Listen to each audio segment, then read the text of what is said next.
Sindh United party के मरकजी अगवान सैयद ज़ैन शाह चयो आहे त वफ़ाक़ी हुकूमत सदारती ऑर्डिनेंस ज़रिए सिंध ऐं बलोचिस्तान के बेटनि ते कब्ज़ो करणु चाहे थी, जंहिंखे सिंध ऐं बलोचिस्तान जो अवाम कॾहिं बि क़बूल न कंदो। हैदराबाद में प्रेस क्लब में प्रेस कॉन्फ्रेंस कंदे सैयद ज़ैन शाह चयो त सिंध ऐं बलोचिस्तान जो अवाम वफ़ाक़ जे कंहिं बि अहिड़े मंसूबे खे क़बूल न कंदो जंहिंसां तरक़ी जे नाले ते उन्हनि जो अख़्तियार खसियो वञे।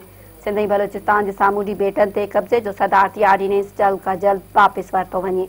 हुन चयो त वफ़ाक़ सिंध जे सामूंडी बेटनि ते कंहिं बि क़िस्म जी सीड़पकारी करण खां पासो करे सिंध सरकार मुहाणनि खे नौकरियुनि जो आसरो ॾेई समूंडतां उन्हनि जी मालिकी ख़तमु करणु चाहे थी। सैयद ज़ैन शाह चयो त पीडीएम बेटनि बाबति सदारती ऑर्डिनेंस खे रद्द कयो आहे। वफ़ाक़ जे अहिड़े ग़ैर आईनी अमल जी मुखालफ़त कंदड़ अॻवाननि जा हू थोराइता आहिनि। हुन वधीक चयो त सिंध सरकार बेटनि जी सर्वे कराए ज़मीन रेवेन्यू जे रिकॉर्ड में आणे।